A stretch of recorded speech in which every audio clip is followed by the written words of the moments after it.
Hello friends, मैं हूं अजीज शेख। आप देख रहे हैं movie stock movie explain channel, जिस पर आज मैं एक्सप्लेन करने वाला हूं 2021 की रिलीज हुई फिल्म मॉन्स्टर हंटर को, जो कि गेम की एडेप्टेशन है। इसलिए मैं आपको गेम के यूनिवर्स को भी समझाऊंगा और साथ ही साथ इस फिल्म की स्टोरी और जी हाँ, इसके पोस्ट क्रेडिट सीन को भी, जिन्हें मिलाकर ये एंडिंग एक्सप्लेन की वीडियो है, ना कि मूवी एक्सप्लेन की। अब ये बात बोलनी काफी ज्यादा जरूरी है, क्योंकि आज की तारीख में हमारे इंडिया में मूवीज एक्सप्लेन के नाम पर क्लिक बेट इतनी ज्यादा चल रही है कि कई सारे ऐसे मूवी एक्सप्लेनर चैनल को बस आपको मूवी को ही समझाना है, बाकी कुछ नहीं। यानी कि उन्हें एंडिंग एक्सप्लेन का ए और बी भी नहीं पता, जो आपको इसी फिल्म की एक्सप्लेन वाली वीडियो में बाकी दूसरे चैनल्स पर देखकर पता चल जाएगा। तो चलिए अब इन सभी टॉपिक को छोड़कर बात करते हैं फिल्म की एंडिंग एक्सप्लेन की, और साथ ही साथ एक मेजर स्पॉइलर वार्निंग भी, क्योंकि ऑब्वियसली यहाँ पर मैं आपको फिल्म के साथ साथ गेम की स्टोरी भी समझाने वाला हूँ, जहाँ तक मैंने गेम को खेला है उतना। और हाँ, इसके अलावा एक छोटी सी रिक्वेस्ट भी है, जो की है चैनल को सब्सक्राइब, वीडियो को लाइक और शेयर करने की भी।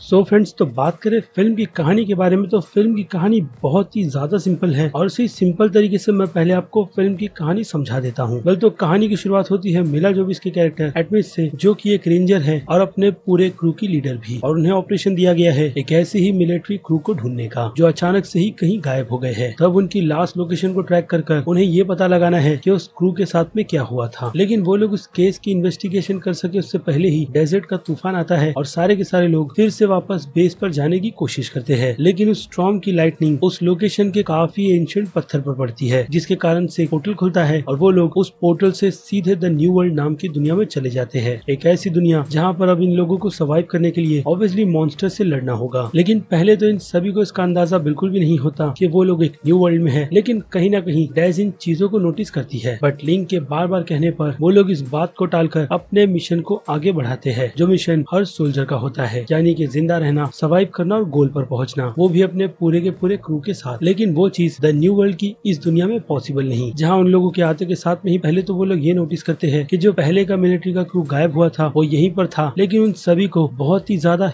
हीट यानी कि फायर से जला दिया गया है, जिस फायर की हीट इतनी थी कि मिट्टी तक पिघलकर ग्लास बन गई, जो चीज फ्लेम जैसा वेपन बिल्कुल भी नहीं कर सकता। यानी कि ये किसी और ही चीज का काम है, जिसे मैं बिल्कुल सस्पेंस ना रखते हुए आपको बता देता हूँ कि ये पूरे के पूरे कारनामे एक्चुअल में इस डेजर्ट में और किसी ने नहीं बल्कि रेथलॉस ने किया है, जो मॉन्स्टर हंटर गेम के यूनिवर्स का सबसे पुराना और काफी आइकॉनिक क्रिएचर है, या फिर कहूँ ड्रैगन है। लेकिन अगर गेम की बात हो रही है तो गेम के यूनिवर्स में रेथलॉर कभी भी इतना बड़ा नहीं था, लेकिन फिल्म में रेथलॉर जैसे क्रिएचर को बहुत ही ज्यादा बड़ा बना दिया गया है, जिसकी डिटेल फिल्म के राइटर डायरेक्टर पॉल वेस एंडरसन ने एक्सप्लेन की थी कि ये रेथलॉर भले से ही दिखने में गेम के यूनिवर्स के रेथलॉर जैसा क्यों ना हो, लेकिन ये रेथलॉर की ही प्रजाति का एक ऐसा रेथलॉर है जिसे उन्होंने ग्रेट लेथरॉल का नाम दिया है, जिसकी हिस्ट्री एंशिएंट टाइम की है। और ये डिटेल मैं आपको इस वीडियो के एंड में एक्सप्लेन करने वाला हूँ, क्योंकि ये एंडिंग एक्सप्लेन वीडियो है। और रही बात गेम के रेथलॉर की, तो गेम के रेथलॉर में आपको ग्रे, रेड, गोल्डन कलर तक के रेथलॉर अलग अलग देखने मिलते हैं, यानी कि हर एक रेथलॉर अपने कलर के हिसाब से अपग्रेड है। और गेम में जब भी प्लेयर इन रेथलॉर से भिड़ते हैं तो उन्हें मारने के बाद उनकी स्किन और बाकी दूसरी चीजों से वेपन बनाया जाता है। और जी हाँ, उस हंटिंग के बाद उस ड्रैगन को खाया भी जाता है मॉन्स्टर हंटर की इस दुनिया में, क्योंकि सभी चीजें खाई जा सकती है जिन्हें हंटर हंट करते हैं। लेकिन मॉन्स्टर हंटर की इस दुनिया में अगर किसी क्रिएचर को सबसे ज्यादा तंग किया जाता है तो वो है एप्रोस, जो घास खाते हैं। और मॉन्स्टर हंटर अगर हंट नहीं करते तो वो लोग इन्हें ही खाते हैं, क्योंकि ऑब्वियसली इन्हें मारना सबसे ज्यादा आसान है। और मारने के बाद पार्टी भी की जाती है, जिस पार्टी को पूरी तरीके से हैंडल पिकलो और उसके पूरे के पूरे क्रू के मेंबर्स करते हैं, जो मॉन्स्टर हंटर की इस दुनिया में सिर्फ खाने बनाने का ही काम करते हैं। और हाँ, इसके अलावा पिकलो एप्रोस के अंडे चुराते हैं, क्योंकि उन्हें वो चीज खाने में बहुत ही ज्यादा टेस्टी लगती है। और इसके अलावा गेम के यूनिवर्स में एप्लोको के क्रू के मेंबर्स कभी कभी अपने मास्टर्स का साथ भी देते हैं, यानी कि उनके साथ रहकर उन्हें बैकअप देना, जैसे कि अगर हेल्थ खत्म हो गई है तो हेल्थ, आर्मर, डैमेज को रिपेयर करना, ये सारी की सारी चीजें एप्ली को मॉन्स्टर हंट के यूनिवर्स में करते हैं। खैर, तो अब मॉन्स्टर हंटर के गेम से निकल कर आते हैं फिर से फिल्म पर, क्योंकि यहाँ पर सिचुएशन चल रही है जीने और मरने की, जिसमें एटमिस और उसके पूरे के पूरे क्रू का सामना डायब्लोस जैसे क्रिएचर से होता है, जिसके आने से पहले ही हंटर उन्हें आगाह भी करने की कोशिश करता है, लेकिन उसमें काफी देर हो जाती है और एटमिस के क्रू के कुछ मेंबर डायब्लो के हाथ से मारे जाते हैं, या फिर कहूँ एक। और अब यहाँ पर डायब्लो की कमजोरी की बात करें तो डायब्लो को सिर्फ सर पर ही डैमेज कर मारा जा सकता है। और देखने से ये डायब्लो फिल्म में गोल्डन डायब्लो दिख रहा है, जो बाद में ब्लैक हो जाता है, यानी कि एक ईस्टर एग गेम के यूनिवर्स से रिलेटेड, जिसमें ब्लैक डायब्लो सबसे ज्यादा खतरनाक और काफी वाइल्ड डायब्लो है, जिसे हराना अकेले के बस का नहीं है। तो अब इस क्रू के लिए जो मुसीबत है वो डायब्लो जैसी है, जिसके कारण से वो लोग रेत पर तो बिल्कुल भी नहीं चल सकते, क्योंकि डायब्लो रेत की आहट को काफी आसानी से सुन लेता है, इसलिए वो सभी पहाड़ों के अंदर ही छुपे रहते हैं। लेकिन रात होने की वजह से उनकी मुसीबत तब बुरी होती होती है जब उनके सामने नेरकला नाम के स्पाइडर्स आ जाते हैं, जो एक एक कर उनके सभी के सभी क्रू मेंबर्स को मार देते हैं और अपने साथ ले जाते हैं, वो भी पॉइजन कर, जिसमें एटमेस भी होती है और उसके क्रू के सभी मेंबर्स भी। लेकिन एटमेस किसी न किसी तरीके से उनके उस ट्रैप से निकल जाती है, यानी होश में आने के बाद, और वहाँ वो देखती है कि डैज, मार्शल दोनों ही मारे गए हैं। और स्टीलर की मौत तो पहले ही हो गई थी, बट कुछ ही दूर चलने के बाद उसे लिंक मिलता है जिसका एक हाथ का साइड पूरी तरीके से पैरालाइज हो गया है, जिसके बाद हमें पता चलता है कि वो पैरालाइज उन स्पाइडर के उसके शरीर में अंडे देने की वजह से हुआ है। और स्पाइडर यानी कि नेरकला मौका देखकर लिंक को भी वहाँ पर मार देते हैं और एटमेस जैसे तैसे कर खुद को बचाती है और उनकी उस जगह से बाहर निकलकर अर्थ के सरफेस पर आ जाती है, जहाँ पर ज्यादा धूप होने के कारण नेरक्लास बाहर नहीं आ सकते, यानी कि वो लोग रात में ही निकलकर हंट करते हैं। और फिर बाहर निकलने के बाद एटमेस की मुलाकात होती है हंटर से, जिससे फिल्म के स्टार्ट में अपने पूरे के पूरे क्रू के साथ दिखाया गया था। और उनके क्रू पर डायब्लो के हमले की वजह से हंटर सीधे शिप से नीचे गिर गया था, यानी कि वो भी एटमेस की तरह इन पहाड़ियों में कैद है, लेकिन उसने खुद की पूरी सेफ्टी का इंतजाम कर रखा है, जिसकी वजह से वो उन सबसे काफी ज्यादा सेफ है अपने बनाए गए बेस के अंदर। और इसी के साथ साथ हमें हंटर की बैक स्टोरी के बारे में भी पता चलता है कि हंटर रेथलॉस को किसी भी कीमत में मारना चाहता है, क्योंकि रेथलॉस ने उसके बीवी और बच्चों को मारा है, जिन्हें वो रोज याद करता है और भगवान से यही प्रे करता है कि वो दोनों अच्छी जगह पर रहे। जिस मॉन्स्टर हंटर की दुनिया में भगवान ड्रैगन्स के अलावा और कोई नहीं, यानी देखा जाए तो हंटर और उसका पूरा का पूरा क्रू किसी मिशन पर निकला था जिस जगह पर हंटर नहीं पहुंच पाया। और हंटर के साथ फाइट करने के बाद एटमेस उसे ये बताती है चॉकलेट देकर के वो उसकी दोस्त है, दुश्मन नहीं, और उसका मकसद भी कुछ ऐसा ही है, अपने घर पर जाने का। जिसके बाद हंटर उसे इशारों से बताता है कि उसका रास्ता उसी स्काई टावर की तरफ है, जहाँ से वो अपने घर जा सकती है। जिसके बाद वो दोनों टीम अप करते हैं और सबसे पहले यहाँ से निकलने के लिए उन्हें डायब्लो से भिड़ना होगा, जिसे मारने का आइडिया एटमेस के पास है रॉकेट लॉन्चर से। लेकिन यहाँ पर हंटर उसे बताता है कि डायब्लो को पहले वीक करना होगा, यानी कि उसे पॉइजन देना होगा, जो उन्हें और कहीं से नहीं बल्कि नेकलेस को मारकर ही मिलेगा। और फिर उनके ट्रैप के बाद वो लोग एक नेकलेस को मारते हैं और उसके डंक को सीधे लेकर डायब्लो पर हमला कर देते हैं, जिसमें काफी मेहनत के बाद वो लोग डायब्लो को मार देते हैं, यानी कि उसके सर में हंटर की काफी बड़ी नाइफ घुसाकर, जिसे हंटर उसकी जगह पर पहुंचाता है और एटमेस उसे खत्म करती है। लेकिन अब इस फाइट के दौरान हंटर बहुत ही ज्यादा घायल हो जाता है, जिसके बाद उसकी मदद एटमेस करती है, यानी कि हमारे दुनिया की दवाई देकर। और हंटर सुबह बिना सॉरी बोलकर अपने मिशन पर उसके साथ निकल पड़ता है, क्योंकि एटमेस उसे चॉकलेट नहीं दे रही, जो चीज हंटर को बहुत ही ज्यादा पसंद आई है। और फिर उनकी ये जर्नी उन्हें डेजर्ट से हटकर ग्रीनलैंड पर ले आती है, यानी कि एक हरी भरी जगह, जहाँ पर हमें देखने मिलते हैं एप्रोच जैसे क्रिएचर। और हाँ, पानी में रहने वाले किजू या फिर कहूँ बीट जैसे क्रिएचर से भी हमें इंट्रोड्यूस करवाया जाता है, जिसे बाद में हंटर मारकर सीधे खाने के लिए पेश कर देता है। और उसी रात के वक्त जब हंटर अपनी फैमिली के लिए फिर से प्रे कर रहा होता है, तो हवा काफी तेज चलती है, जिससे उन्हें अंदाजा हो जाता है कि आसमान में रेथलॉस उड़ रहा है, यानी कि वो अपने शिकार पर निकला है, जिसके लिए ऑब्वियसली वो शिकार और किसी का नहीं बल्कि एप्सोरस का करता है, जो आग की लपटों को देखकर खाई की तरफ भागते हैं, यानी कि उनकी मौत तय है। लेकिन भागते वक्त वो लोग किसी भी इंसान को कुचल सकते हैं, जिस केस में एटमेस के साथ ऐसा होने वाला होता है। लेकिन एडमिरल की एंट्री मारते के साथ में ही सारे के सारे एप्रोच अपने रास्तों को बदल देते हैं, क्योंकि एडमिरल के पास फायर वेपन है, जिन्हें दिखाकर वो एटमेस की जान बचा रहा है। और जब एटमेस एडमिरल का थैंक यू करने ही वाली होती है अपनी भाषा में, एडमिरल उसे उसी की भाषा बोलकर सरप्राइज कर देता है और बाद में बेहोश कर उसे सीधे अपने शिप की कालकोठरी में बंद कर देता है, जहाँ पर मॉन्स्टर हंटर के यूनिवर्स के बाकी दूसरे कैरेक्टर्स भी हमें नजर आते हैं। कैरेक्टर जैसे कि हैंडलर, लिया, एडियन और ऑब्वियसली पलिको, जो वहाँ पर खाना बनाने का काम करता है। और हाँ, इसके पहले जो चीज मैंने आपको नहीं बताई है वो है एटमेस की ट्रेनिंग, जिसे ऑब्वियसली उसे हंटर ने दी है ताकि वो इस दुनिया में सर्वाइव कर सके। और वहीं पर हमें ये भी पता चलता है कि यहाँ की ब्लेड में किसी न किसी तरीके की पावर्स है, जिसमें से एटमेस के पास 2 ऐसी ब्लेड्स है जिन्हें कुछ ट्रिक्स के बाद करने से उनमें आग लग जाती है, क्योंकि मॉन्स्टर वर्ल्ड की इस दुनिया में अगर ब्लेड में इस तरीके की पावर्स नहीं होगी तो फिर इन खतरनाक ड्रैगन्स और मॉन्स्टर को कैसे मारा जाएगा। इसलिए इस तरीके की काफी अलग अलग पावर्स मॉन्स्टर हंटर के गेम में है, जिनमें अगर कोई चीज इंसानों की तरफ से बनाई गई है जो सबसे ज्यादा खतरनाक है, तो वो नाम है 2 चीजों का। और सबसे पहली है ड्रैगन नेटर, जिससे बड़े से बड़े ड्रैगन को काफी आसानी से मारा जा सकता है। और उससे भी ज्यादा खतरनाक इक्वल ड्रैगन, जिसे कई सारे ड्रैगन्स को मारकर बनाया गया है। क्यों, तो अगेन उसके बारे में मैं आगे बात करूंगा। जहाँ पर एटमेस मौका देखकर अपनी केज से निकल जाती है, जिसके बाद हंटर वहाँ पर आकर उसे अपने साथ एडमिरल के पास ले जाता है, क्योंकि हंटर ने एडमिरल को सब कुछ बता दिया है कि वो कौन है और कहाँ से आई है और कैसे उसने उसकी मदद की। जिसके बाद एडमिरल एटमेस को ये बताता है कि कई साल पहले या फिर कहूँ बार बार उसके जैसे लोग, यानी कि हमारे अर्थ के लोग इस न्यू वर्ल्ड में आते रहे हैं, जिनसे एडमिरल की मुलाकात हुई। और एडमिरल ने धीरे धीरे उन सभी की भाषा सीख ली, ताकि वो बाकी आए हुए लोगों से काफी अच्छी तरीके से बातचीत कर सके, जो वो यहाँ पर एडमिरल के साथ भी कर रहा है। और फिर वो उसे समझाता है कि उनका मिशन स्काई टावर पर जाकर ये चेक करना है कि उनकी दुनिया यानी कि न्यू वर्ल्ड अलग तरीके का पोर्टल बनाकर खतरे को क्यों क्रिएट कर रही है, यानी कि एंशिएंट टाइम का स्काई टावर पूरी तरीके से आउट ऑफ कंट्रोल हो गया है, जो लाइट लाइटनिंग की वजह से बार बार पोर्टल को खोलता और बंद करता है दूसरे वर्ल्ड का, जिस कारण से न्यू वर्ल्ड के ड्रैगन्स इंसानों की दुनिया में आकर ऑब्वियसली करेंगे दुनिया तबाह। और अब ऐसा होने से एटमिस तो रोकेगी ही और साथ ही साथ एडमिरल और उनके लोग भी, जिस टावर को गार्ड करने की जिम्मेदारी और कोई नहीं बल्कि रेथलॉर ही करता है, क्योंकि ये ग्रेट रेथलॉर इसी काम के लिए बनाया गया था। यानी कि एंशिएंट लोगों ने उसे ये काफी खतरनाक जिम्मेदारी दी थी। और हाँ, एक और बात, पहले तो ये स्काई टावर कई साल में एक बार पोर्टल बनाकर दूसरी दुनिया यानी कि हमारे अर्थ से लोगों को यहाँ पर ट्रांसपोर्ट कर देता था, लेकिन अब ये चीज जैसे कि मैंने बताया आउट ऑफ कंट्रोल होती चली जा रही है। और यहाँ पर हमें सिविलाइजेशन के बारे में भी पता चलता है, यानी कि इंसानों की इन्वेंशन करने की वो चीज जिसके कारण से ये सारे के सारे ड्रैगन्स इस मॉन्स्टर या फिर कहूँ न्यू वर्ल्ड में रहते हैं, जिन्होंने इंसानों की बात नहीं मानी और उनके रूल से आजाद हो गए, जिनमें ग्रेट रेथलॉर भी शामिल है। ये फिल्म की स्टोरी के हिसाब से मैं आपको बता रहा हूँ, लेकिन गेम के अंदर की दुनिया पूरी तरीके से डिफरेंट है, तो उसे मैं अब आपके लिए एक्सप्लेन कर देता हूँ। वेल, मॉन्स्टर हंटर की दुनिया में न्यू वर्ल्ड पुरानी सिविलाइजेशन के खत्म होने के बाद बना था, यानी कि एक मेन दुनिया जिसे हम एंशिएंट वर्ल्ड कहते हैं मॉन्स्टर हंटर की दुनिया में, क्योंकि न्यू वर्ल्ड को बनाने का काम मॉन्स्टर हंटर की दुनिया में और किसी ने नहीं बल्कि 5 ड्रैगन्स ने किया था, जिनमें से एक स्काई बना, एक धरती, आसमान, पानी और स्टार्स वगैरह वगैरह। लेकिन उसका जवाब इंसानों के लिए उन ड्रैगन्स ने कभी भी नहीं दिया, और उसी की तलाश गेम में अब ये इंसान कर रहे हैं कि उन ड्रैगन्स ने इन न्यू वर्ल्ड्स को क्यों क्रिएट किया है। अब मैंने भी गेम को इतना ज्यादा खेला नहीं है, इसलिए मेरे पास भी उसकी इतनी ज्यादा डिटेल है नहीं, लेकिन जितनी है वो मैं आपको बताकर इस फिल्म या फिर कहूँ गेम के यूनिवर्स से पूरी तरीके से अप टू डेट कर दूंगा, क्योंकि यही मेरा काम है। और हाँ, एक और बात, मॉन्स्टर हंटर के गेम में हर कोई जो मॉन्स्टर दिखाया गया है उनके अलग अलग अपग्रेड वर्जन है, जिनमें से छोटों को मार मार कर हम यानी कि हमारा मेन प्लेयर खुद को अपग्रेड करता रहता है, चाहे वो वेपन हो या फिर उसके पहनने का कपड़ा, जो काफी ज्यादा स्ट्रॉन्ग होना चाहिए, वरना वो किसी भी मॉन्स्टर या फिर क्रिएचर के सामने ज्यादा टाइम तक नहीं टिक पाएगा। और फिर मरे हुए बड़े से बड़े मॉन्स्टर्स को रिसर्च की लैब भेज दिया जाता है, ताकि उन पर रिसर्च कर ह्यूमन सोसाइटी के लिए कुछ और नई चीजें बनाई जा सके। और इसी तरीके से मॉन्स्टर हंटर की ये दुनिया चलती रहती है। और जी हाँ, इंसानों के मिशन भी, जिसमें कई एल्डर ड्रैगन्स या फिर कहूँ क्रिएचर्स की एंट्री होती रहती है, जिनमें सबसे ज्यादा खास और बहुत ज्यादा इंपॉर्टेंट फिलहाल तो गोरी मंगला है, जो एक ऐसा अननोन एल्डर ड्रैगन है जो कहाँ से आया, उसका मकसद क्या है, किसे कुछ भी नहीं पता। इनफैक्ट ये ड्रैगन पूरी तरीके से एक डार्क वायरस से बना हुआ है, जो बाकी दूसरे मॉन्स्टर हंटर की इस दुनिया के क्रिएचर्स या फिर कहूँ ड्रैगन को इन्फेक्टेड कर बहुत ही ज्यादा पावरफुल बना सकता है, यानी उसके जैसा डार्क और ग्लोइंग। और फिलहाल तो इस क्रिएचर को गेम में मारना बहुत ही ज्यादा टफ है, लेकिन फिल्म के एंड में इस क्रिएचर की भी एंट्री करवाकर लोगों को एक हाइप दी गई है। पता नहीं ऐसा क्यों किया गया, लेकिन जो भी हो, फिलहाल तो ऐसा फिल्म के एंड में हो गया है। और जी हाँ, पोस्ट क्रेडिट सीन में भी, जिसकी बात ऑब्वियसली मैं आगे करने वाला हूँ, क्योंकि यहाँ पर मैं आपको एक्सप्लेन कर रहा हूँ द न्यू वर्ल्ड की पूरी डिटेल्स, जिसमें वो चैप्टर तो कंप्लीट हो गया है। अब बात करते हैं इनकी एंशिएंट सिविलाइजेशन का, जो न्यू वर्ल्ड से काफी ज्यादा एडवांस थी और बहुत ही ज्यादा स्मार्ट भी, क्योंकि न्यू वर्ल्ड में लोग कई सारी नई चीजों को सीख रहे हैं, जबकि अगर देखा जाए तो एंशिएंट टाइम में लोगों ने ऑलरेडी उन सभी की सभी चीजों पर बहुत ही ज्यादा महारत हासिल कर ली थी, खास करके ड्रैगन्स को अपने कंट्रोल में रखना, ताकि उन्हें मार मार कर या फिर कहूँ स्लेवरी करवा कर उनसे एंशिएंट टाइम वाले लोग खुद को काफी ज्यादा एडवांस बनाते चले जा रहे थे। लेकिन जब उनकी तरफ से इक्वल ड्रैगन जैसे वेपन को बनाया गया ताकि उससे बड़े से बड़े या फिर कहूँ काफी खतरनाक ड्रैगन्स को मारा जा सके, तब ड्रैगन्स ने ड्रैगन वॉर छेड़ दी, जिस ड्रैगन वॉर के बाद एंशिएंट वर्ल्ड मॉन्स्टर हंटर की दुनिया में एंशिएंट बनकर रह गया, यानी पूरी तरीके से बर्बाद। और फिर बनी दुनिया द न्यू वर्ल्ड नाम की, जिसमें वो लोग खोज कर रहे हैं ऑब्वियसली इस न्यू वर्ल्ड और यहाँ पर रह रहे सभी के सभी क्रिएचर्स की। लेकिन फिल्म की बात करें तो फिल्म का एंड हमें यही बताता है कि हो सकता है कि इस पोर्टल की वजह से सारे के सारे क्रिएचर हमारी दुनिया में आकर इसे बर्बाद कर दे, यानी कि पॉल वेस एंडरसन की रेसिडेंट इविल की दुनिया की तरह। और एटमिस उन सभी को रोकने का काम करती रहेगी, और ऐसे ही फिल्म में क्रिएचर्स पे क्रिएचर्स आते रहेंगे, क्योंकि हम देखते हैं कि जब फिल्म में वो लोग उस पोर्टल की मदद से एटमिस को उसकी दुनिया में भेजने वाले होते हैं, तो वहाँ पर रेथलॉस की एंट्री होती है और शुरू होती है उन सभी के बीच में फाइट, जिस फाइट के दौरान एडमिरल के काफी सारे साथी फिलहाल तो हमें मरते हुए दिखाए जाते हैं, लेकिन हैंडलर, लिया और एडलिन गेम के एक ऐसे कैरेक्टर है जिन्हें फिलहाल तो मारा नहीं जा सकता। और शायद यहाँ पर भी फिल्म में कुछ ऐसा ही किया गया होगा, क्योंकि फैंस के ये काफी फेवरेट कैरेक्टर है। बट फिलहाल के लिए तो फिल्म में हम देखते हैं कि एंड में एडमिरल, हंटर और एटमिस ही बचे हैं। लेकिन इससे पहले एटमिस अपनी दुनिया में आ जाती है, जहाँ जब मिलिट्री के लोग आकर उसे अपने साथ ले जा रहे होते हैं, तो रेथलॉस भी पोर्टल की मदद से हमारी दुनिया में आ जाता है, जिसके बाद एटमिस जैसे तैसे खुद को बचाती है और याद करती है एडमिरल की वो बात जिसमें एडमिरल ने उसे बताया था कि रेथलॉस को मारने का सिर्फ एक ही तरीका है, वो भी तब जब वो फायर ब्रीथ करने वाला होगा तो। और एटमिस इसी बात को ध्यान में रखकर रेथलॉस को उसी वक्त एक काफी बुरा घाव देती है, जिस घाव से रेथलॉस बहुत ज्यादा जख्मी हो जाता है लेकिन मरता नहीं। और फिर वहाँ पर हंटर की एंट्री होती है ताकि वो अपनी दोस्त एटमिस को बचा ले, और ऐसा होता भी है। और फिर क्या, रेथलॉस की वहाँ पर मौत हो जाती है और हंटर का बदला पूरा। लेकिन एडमिरल की एंट्री से एडमिरल ये बात साफ कर देता है कि जंग अभी खत्म नहीं हुई बल्कि शुरू हो रही है। और फिर एंट्री ऑब्वियसली ग्रो मैगला की होती है, जिसके बाद वो लोग उससे फाइट फाइट शुरू करते हैं और फिल्म यहाँ पर खत्म, जिसके कुछ क्रेडिट के बाद हमें दिखाया जाता है फिल्म का पोस्ट क्रेडिट सीन, जिस पोस्ट क्रेडिट सीन में एटमेस, एडमिरल और हंटर फिर से अपनी दुनिया में गोरी मैगला के साथ फाइट कर रहे हैं और उस फाइट को ज्वाइन करने के लिए वहाँ पर पलीको भी आता है और साथ ही साथ एक हुडी फिगर पहने हुआ बंदा भी, जिसे दिखाकर फिल्म को यहीं पर फाइनली खत्म कर दिया जाता है। तो उस हुडी फिगर वाले बंदे की बात करें तो वो बंदा और कोई नहीं बल्कि मेरे हिसाब से द सीकर है। सीकर यानी कि दुनिया को एक्सप्लोर करने वाला, जो न्यू वर्ल्ड को पूरी तरीके से एक्सप्लोर करना चाहता है, खास करके ऐसी जगह जो मॉन्स्टर हंटर की दुनिया के मैप में भी अवेलेबल नहीं है। लेकिन सीकर के कैरेक्टर को उसकी जानकारी है और उस जगह का नाम है वेवेरियन, जहाँ पर न्यू वर्ल्ड की नेचर की बहुत ही ज्यादा खूबसूरती है और साथ ही साथ वहाँ पर छुपे हुए है न्यू वर्ल्ड के राज, जो उसे पता लगाना है, जिसके लिए उसे मदद हंटर और उसके पूरे के पूरे क्रू की पड़ेगी। जिसके बाद वो हंटर के क्रू को ज्वाइन कर एल्डर क्रॉस करना शुरू कर देता है, यानी कि न्यू वर्ल्ड को एक्सप्लोर। जिस फिल्म के वर्ल्ड में फिलहाल तो डेजर्ट साइड के एरिया को ही एक्सप्लोर किया गया है, लेकिन न्यू वर्ल्ड की दुनिया हमारी दुनिया की तरह बहुत ज्यादा बड़ी है, जहाँ सर्वाइव करना आसान नहीं। और हाँ, इसके अलावा जो चीज मैंने मिस कर दी है क्रिएचर को लेकर, वो है ये काफी बड़े दिखाए गए स्कल, जो मॉन्स्टर हंटर की यूनिवर्स के फ्रेंड मैना के है, जिसकी मदद से काफी ज्यादा फास्ट ट्रेवल किया जा सकता है। लेकिन फिलहाल तो इनकी पूरी की पूरी जाति खत्म हो गई है और इनकी जगह डायब्लो जैसे खतरनाक क्रिएचर ने ले ली है। तो ये हो गई फिल्म की पूरी प्रॉपर एंडिंग एक्सप्लेन के साथ फिल्म की एक्सप्लेनेशन, जिसे बनाने में काफी ज्यादा टाइम जाता है, जो कि मैंने भी इस वीडियो को बनाने में लिया है, क्योंकि सिर्फ फिल्म की स्टोरी समझाकर कोई मतलब तो बनने वाला है नहीं। रीजन है फिल्म का काफी ज्यादा सिंपल होना, जो कि मेरे हिसाब से मुझे लगता है होना भी चाहिए। रीजन है गेम कई साल पहले लॉन्च हुआ था और उसके कई सारे पार्ट्स या फिर कहूँ स्पिन ऑफ कैपकॉम वालों की तरफ से रिलीज किए गए थे। ऐसे में उसे कैचअप कर सिर्फ फैन सर्विस ही अगर देनी हो तो वो चीज कहीं ना कहीं उन ऑडियंस को बहुत ज्यादा बुरी लगेगी जो लोग मॉन्स्टर हंटर की दुनिया को पहली बार देख रहे हैं, ठीक नेटफ्लिक्स के द विचर की तरह, जो क्रिटिक्स को ज्यादा समझ नहीं आया, इसलिए क्रिटिक्स की रेटिंग उस शो के पहले सीजन को लेकर कुछ खास ज्यादा अच्छी नहीं थी। लेकिन एज अ फैन मैं उस शो का बहुत बड़ा फैन हूँ। रीजन आपको उसकी एंडिंग एक्सप्लेन की वीडियो में मैंने ऑलरेडी एक्सप्लेन कर रखा है, और अब इस वीडियो को लेकर या फिर कहूँ मॉन्स्टर हंटर की एंडिंग एक्सप्लेन को लेकर आपकी क्या राय है, उस बारे में मुझे कमेंट करके जरूर बताइएगा, ताकि मुझे मोटिवेशन मिलती रहे इस टाइप के कंटेंट को अपने चैनल पर कंटिन्यू रखने की। तो अब चलिए खत्म कर देते हैं वीडियो को यहीं पर। मैं हूँ अजीज शेख, आप देख रहे थे movie stock movie explain channel, जिसे अगर आपने अभी तक सब्सक्राइब नहीं किया है तो सब्सक्राइब कर लीजिए और बगल में बने हुए इस बेल आइकन के साथ साथ नोटिफिकेशन को भी ऑल पर क्लिक कर दीजिएगा। इससे होता यह है कि मैं अपने चैनल पर जब भी कोई नई वीडियो अपलोड करता हूँ आपको उसकी नोटिफिकेशन सबसे पहले मिलती है। इसलिए चैनल को सब्सक्राइब, वीडियो को लाइक और शेयर करना भी बिल्कुल मत भूलिएगा। तो चलिए अब मैं मिलता हूँ जल्दी आपसे दूसरे वीडियो में किसी और फिल्म या फिर किसी और सीरीज के एक्सप्लेनेशन के साथ। तब तक के लिए तो आप मेरे चैनल के बाकी दूसरे वीडियोस को एंजॉय कर लीजिए और टिल देन